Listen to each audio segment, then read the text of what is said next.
Hallo und herzlich willkommen zurück zu einer weiteren Folge Witch on the Holy Night. Aosaki ist ja gerade bei uns reingeplatzt, während Sojiro in Gesprächen mit ihm hier war, mit dem stellvertretenden Schülersprecher. Anyway, what day was that before Aosaki? That's some grudge you've got against Sojiro. 7日以上前の恨みを引きずるほど私はお姫様じゃないつもりだけど。He wanted to retort that she was more like a queen than a princess. But he would come to know her too well over the past 2 years to dig himself into a hole like that. Okay, so why did you pick a fight with him? I mean, he does throw you off when you talk to him, but there's not an evil bone in his body.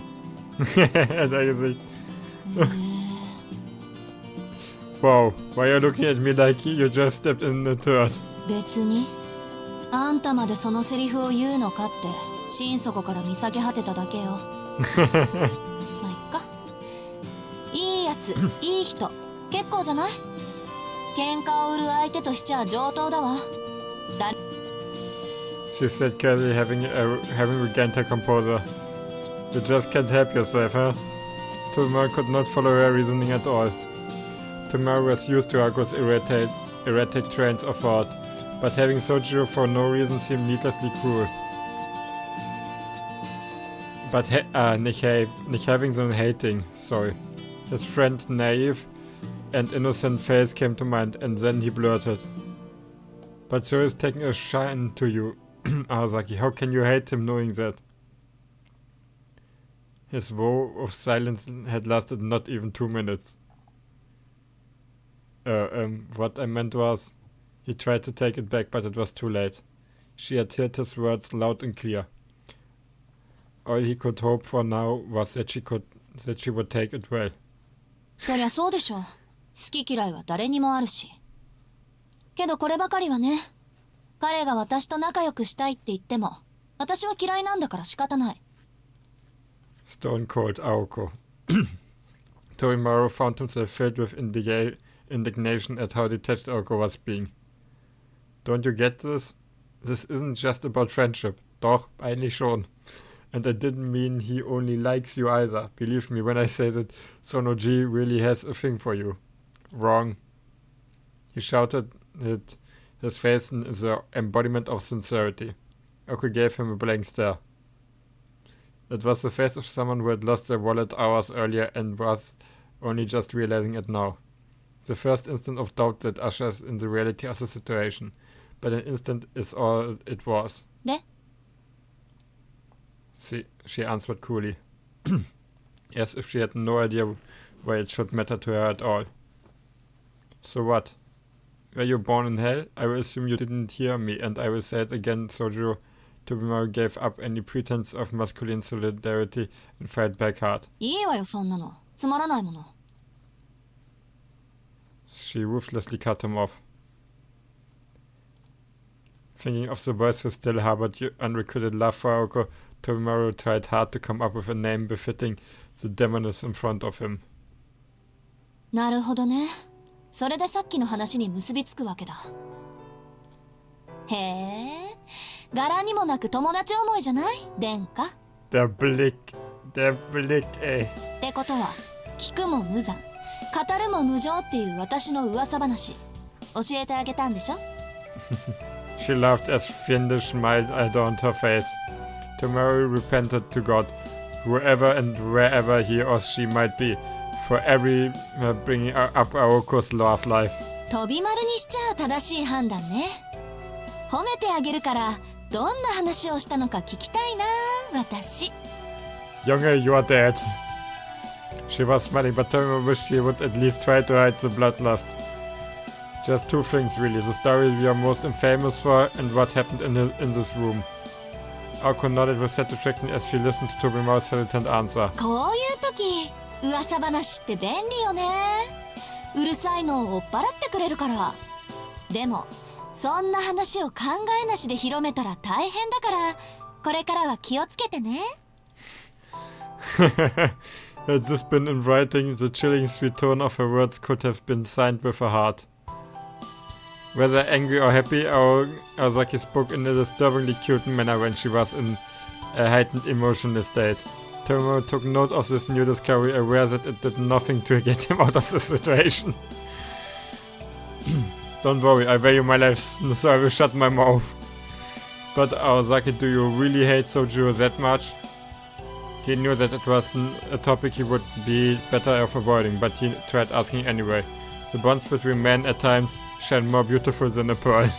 まあ、好きじゃないから嫌いっていうわけじゃないけど、私が彼のことを嫌う理由は自分でもわからない。だからダメなのね、きっと。Perhaps to placate, Tomoe paused in contemplation before she answered, giving it a moment without immediate blurting out a response that not even he could complain. Huh, I guess that makes sense.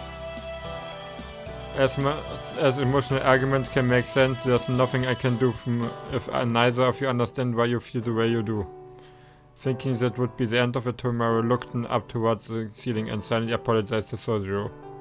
However, his final sentence appeared to have piqued Aoko's interest. 待って、今のどういう意味？ Her thought she had vanished. Failing to pick up on this, Tomoe answered nonchalantly. Oh, nothing. It's just that Sojiro also said he wasn't exactly sure why he liked you. Or more like, there was no particular reason for how he felt, I think. Tomoe was still in disbelief that Shuri had been charmed by Aqua's appearance, so he purposely left that part out. 理由はないですって。Alter, die Augen, der Blick. Yeah, I mean, I even told him about all the rumors around you, and it had no effect on him whatsoever. What did he say again? Alright, he was going on about how genuine your concern for him was, and how it really helped him. It's almost too mushy for me to repeat out loud. All I can say is that, unlike the other boys, the rumors didn't faze him in the least. Tomoe finally noticed the shift in Aku's demeanor. She was scowling at the wall. She glared at it in silence like it was her worst enemy, and this continued for several minutes. 何それ？さっきといい、それといい、どこかで聞いたようなことばっかり。So great was the ire that the gnashing of her teeth was audible. The irritation sheathed until it reached the point that Aoko forgot Tomoe was even in the room. Tomoe looked heavenward for forgiveness, sensing that he had brought further calamity down upon Sojiro's head. 少し分かったわ。なんであいつが気に食わないのか。Tomoe looked away as if to indicate that he would rather not know, but Aoko ignored him and began to gum venomously. あいつ、私が嫌いなやつと言動が似てるのよ。誰彼構わずいい人扱いされるところとか、妙にふわふわしてるところとか、いちいち私の勘に触るところとか。Glancing idly up in the clock, Tomoe thought that last part just sounded like misplaced anger. And that was that. Ich glaube, sie redet von Alice. 1 o'clock had come and gone. Fine, I get it. Sorry I said anything. So did you need me for anything? Class had already started, you know. え？授業って、なんで？いつ？ The bell rang right after Sonoguri left, around the time you were busy being pissed off at the wall. Tell me, Miss President, are you allowed to miss fifth period? Der Blick. Oh, wie schön. いいわけないでしょ！なんで黙ってんのよ、あんたは！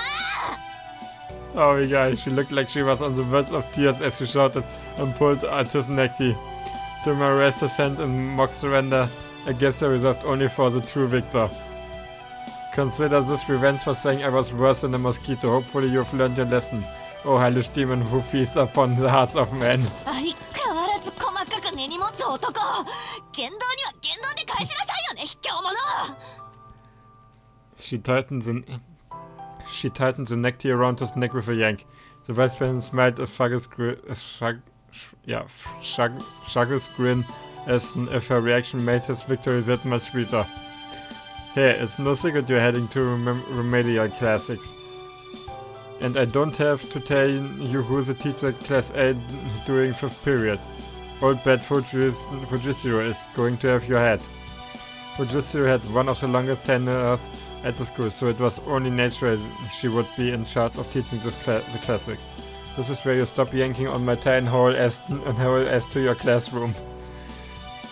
I won't even try to stop you. Am I not merciful?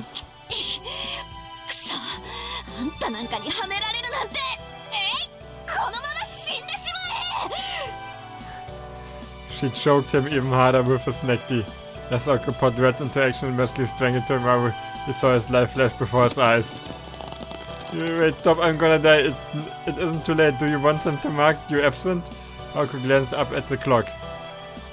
It was still only 1:07. Her route was from the student council room on the 2nd floor to Class A room on the 3rd floor. If she went, she could make it.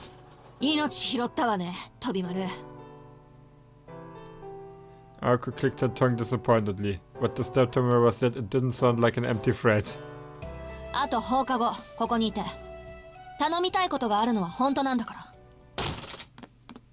She was halfway out of the room before she even finished her sentence. Finally, all alone, Torimaru closed the open door, locked it, and slumped into a chair. Never a dull moment with Aozaki around, that's for sure. He leaned back in the creaky folding chair and let out a sigh. The weather outside was beautiful, but the sunlight waned early in the winter.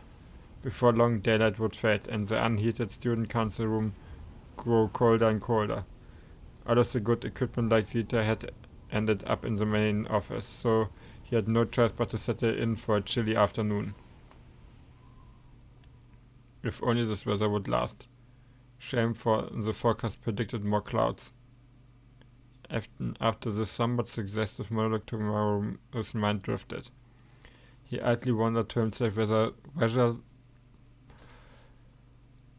ich krieg das gerade nicht ausgesprochen. Soju was an overcast day or a clear day sort of guy, but no answers came.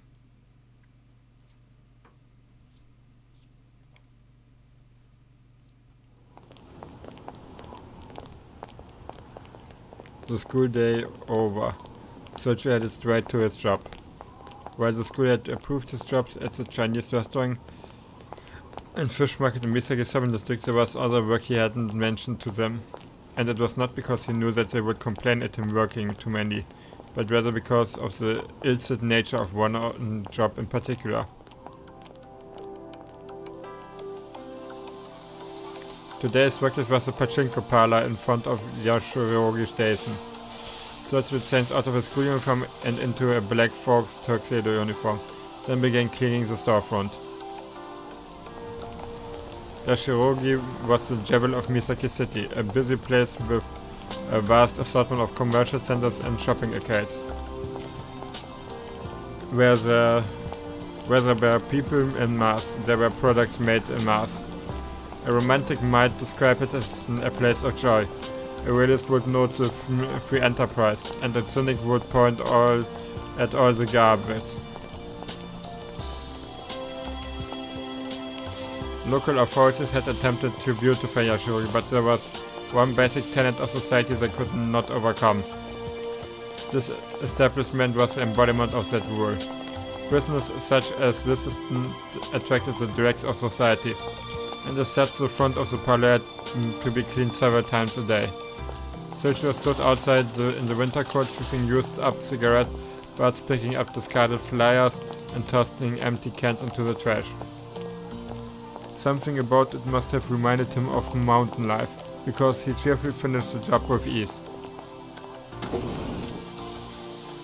After making sure the storefront was acceptably clean, he returned to the inside of the parlor where it was nice and warm. Blinding lights, deafening sounds, and the oppressive odor of tobacco assaulted him as he passed through the parlor on his way to the office.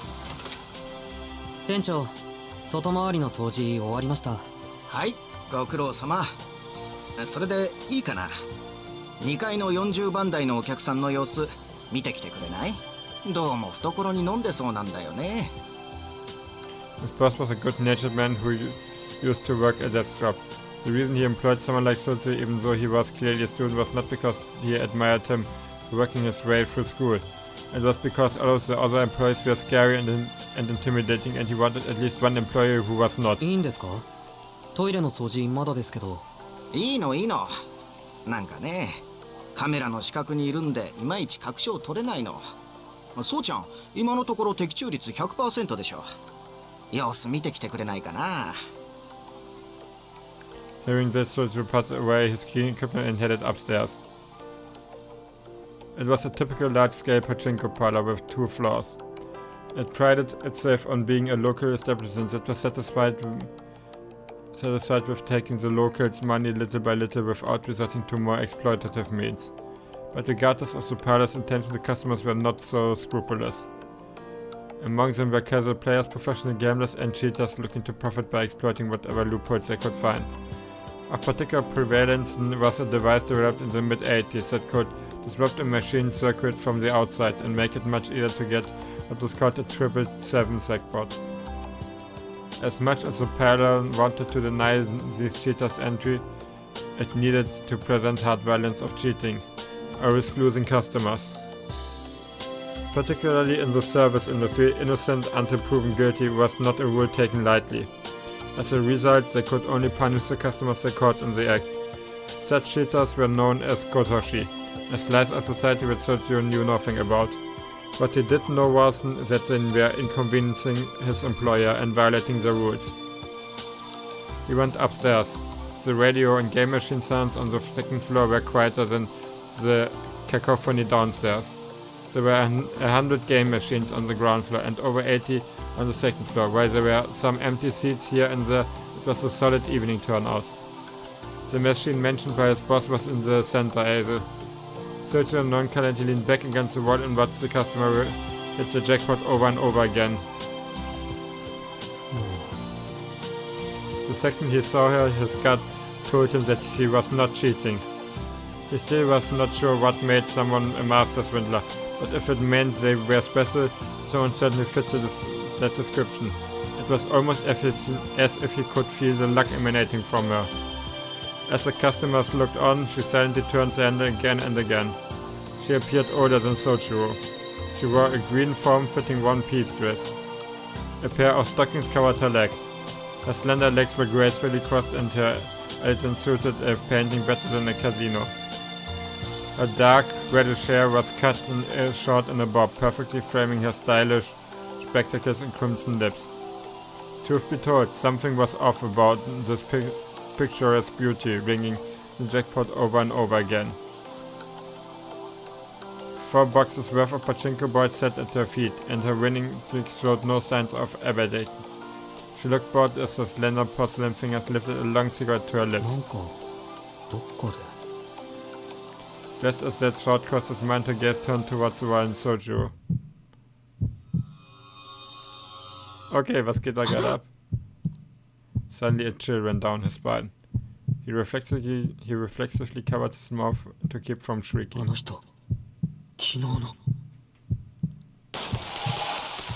Acting on pure instinct, Soichiro took off running. He headed straight downstairs, desperate not to be on the same floor as her. He would have run straight out the door, but for his obligation to his job. 店長、早退します。それと、2階の人は問題ないです。 He tried to keep his composure as he spoke, jamming his school uniform into a paper bag as he ran out of the parlor. Cloudy weather brought the shadow of night over Yashirogi as he ran through the shopping arcade towards the station. He shot up the long staircase like an arrow, quickly pulled his train pass from his wallet and passed through the ticket gate. The ticket gate was crowded with people standing around, walking and talking. The station attended by the automatic ticket machine had an unpleasant look on his face. There was now a familiar comforting hustle and bustle around him. Just another day in the city. Nothing like what he witnessed the night before. He could finally breathe again. The momentary rush of relief brought him to an abrupt stop. He nervously turned around. There was no way the dangerous individual could be behind him. 考えてみると He couldn't think of a good reason for why he had fled so desperately. As far as he could remember, he hadn't even seen the threat's face long enough to form an opinion about her. Cedric gave himself a good slap on the cheek to pull himself together and quickly made his way down to the platform. Unfortunately, the next train was 10 minutes away and panicking would do him no favor, so he quietly found an empty seat and sat down. He took another deep breath. He was surrounded by people waiting for the train just like he was, and no sign of anyone pursuing him. His head finally cleared up and he assured himself that he was overthinking things, though he was surprised at how heavy his shoulders felt. 疲れてるのは分かってる自分の体のことだし Cedric sighed at his greater than expected fatigue. He had certainly struggled since coming down from the mountains, but in retrospect it could have been worse. Physically he was probably holding up fine. He was much less confident in his mental state. The city and the mountains could not have been more different. He had been slow to recognize the differences and adapt. Acclimatization was simple enough. Humans are nothing if not adaptable. Even without any effort, one would learn to adjust over time. Recognizing the challenges had been the hard part. そりゃとにかく難しいことだらけだし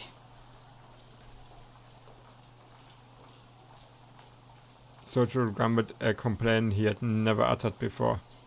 To be honest, he was still afraid to wander around town. There were so many things city people took for granted that Cedric had yet to grasp. It was little wonder that this never-ending chain of surprises would wear on him. そっか疲れてるのは体じゃないのかだからあんな幻を見る He muttered to himself, then shook his head. That which exists. That which exists. Such was the way of all things. Torimaru had called it a hallucination, but Sojo knew what he saw was real. The city was a magical kingdom compared to the mountains. If there were real magicians secretly living here, that should have been no surprise at all. The thought alone made his legs tremble. It took him a moment longer to realize that they were quivering out of fear. He had feared the unnatural ever since he encountered a white bear on the mountain path as a child. いやあれはこんなもんじゃなかったっけなりふり構わず泣き叫んだもんなあの時は Sergio smiled a little as he recalled his traumatic childhood memory. Anyone would have fainted at the sudden appearance of a growling beast that towered over 6 feet tall. The monster in the movie that Sergio saw not 2 days ago was the equivalent of a cuddly stuffed animal when compared to the white mountain creatures. He was reminded that he had faced far worse before, and his ordeal now was something he could endure. そうだよな今の問題はちらっと聞こえた最後のセリフか捕まえて始末する At face value, the meaning was obvious, but the implications were simply too frightening to contemplate seriously. Perhaps he had misheard the words, or perhaps the speaker had 都 misspoke. 会のルール誰かがきっと罰しに来るか Okay. Even as he said it, the idea didn't feel quite real. It was hard to imagine that it applied to him. Sergio breathed in and closed his eyes. His vision dimmed, putting the illuminated cityscape out of sight and out of mind. For now, he resolved to put last night's events behind him. When he opened his eyes, his breathing had calmed. それでさ青崎を殴りつけようとして結局どうなったんだ The question suddenly popped into Sergio's head. He decided he would ask next time and stood up from his chair. A long streak of light blazed by, announcing the arrival of the next train.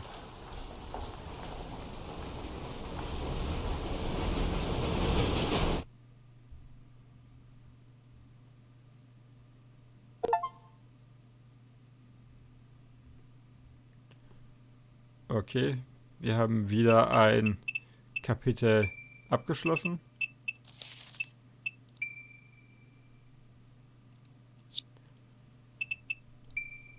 Archive. 7 days of...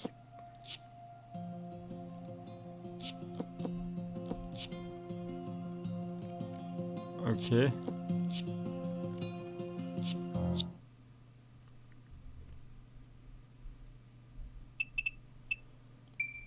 Dann starten wir mal die nächste Episode.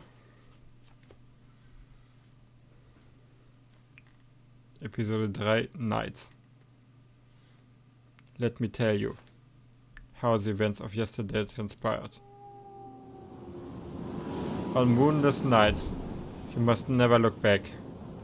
Was it a lesson or was it a warning? It was so very long ago, at the time I could not have imagined what my very being would become. One night it came without warning. I was filled with an anxiety so heightened that it made me want to burst into tears, so I fled to my grandfather's workshop. Unlike the grandfather I knew, he smiled and kindly placed his hand upon my head. Yes, the Red Death follows your every step. Rather than consoling me, he sent me home with only those haunting words. That night I was certain that I sensed a shadow lurking behind me. Something or someone watching me from afar. Then little by little, year by year, it drew closer. Eventually the presence that once felt like a spot on the horizon grew so close that I could feel its breath down in the base of my neck. Of course, it was all in my mind. When I turned around, nobody was there. But that night marked the beginning.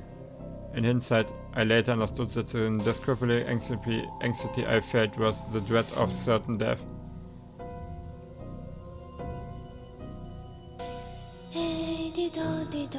The cat and the fiddle, the cow jumped over the moon. The little dog laughed. How much time has passed since that night? It lingered deep in the recess of my mind, where childhood memories are kept. A faded storybook-esque memory. On dark nights I still hear the faint echo of grandfather's words.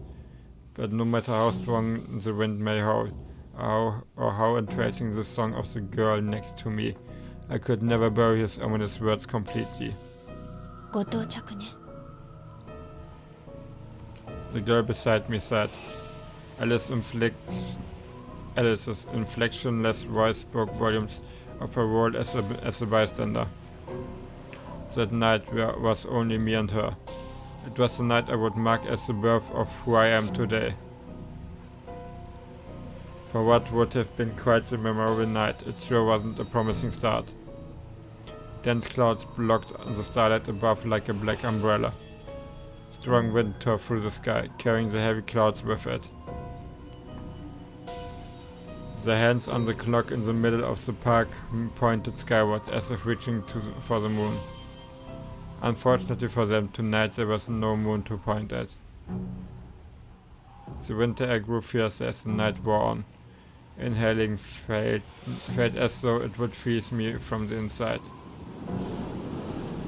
The air chilled me to the bone, threatening to pass up my spine directly to my brain, to prevent my mind from being paralyzed, and to prevent my fingertips from becoming stone. I sparked a fire using my internal rhythm and emotion. 触覚を譲るわ。幸運ね。あの位置なら刻んでおいたウィスプが止まる。I respond to Alice with a nod, and then, for just a moment, I saw the ground. My legs quivered ever so faintly. I told myself they were shaking from the cold, but I wasn't so sure.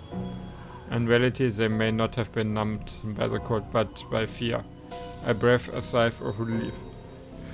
My humanity must still be intact if my emotions are still present.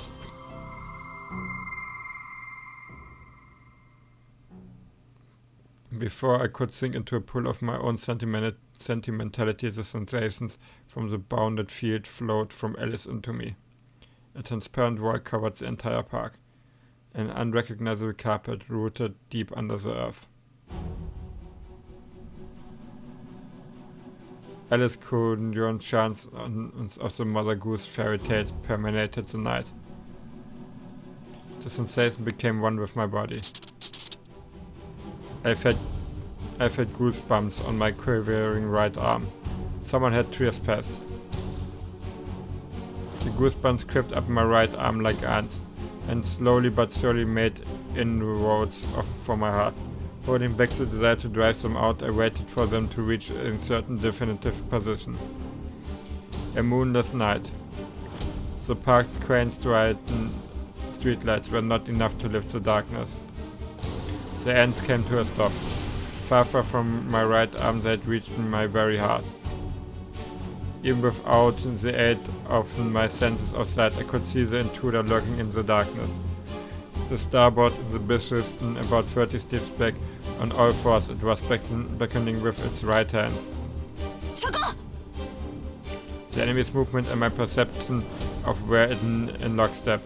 I spun around. The enemy's arm stretched out like a spear. This lethal weapon aimed at the back of my head brushed my hair at breakneck speed.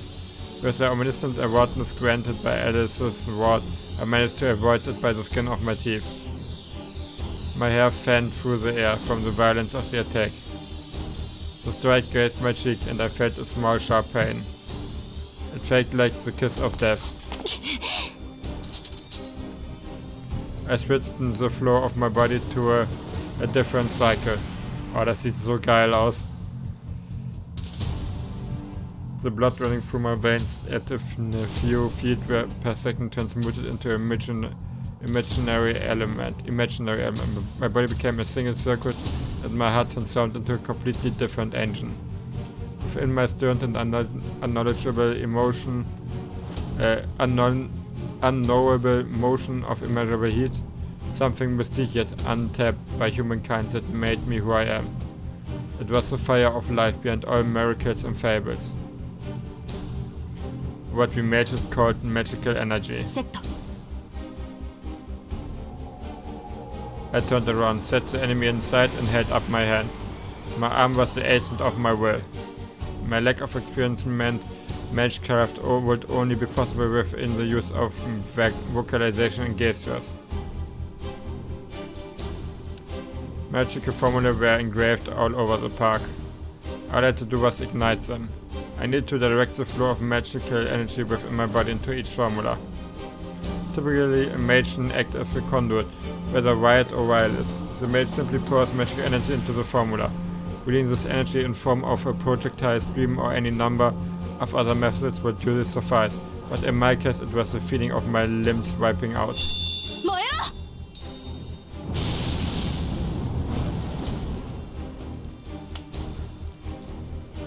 I fought speed with speed. The enemy's arm extended 10 feet forward became engulfed in flames. It was nighttime at the park, the scene reminiscent of a campfire, but one in which in the center of the flames contained a humanoid figure, wiggling like a shadow puppet. Ich würde sagen, an dem Punkt beende ich dann jetzt mal diese Folge. Vielen Dank fürs Zuschauen und bis zum nächsten Mal. Ciao.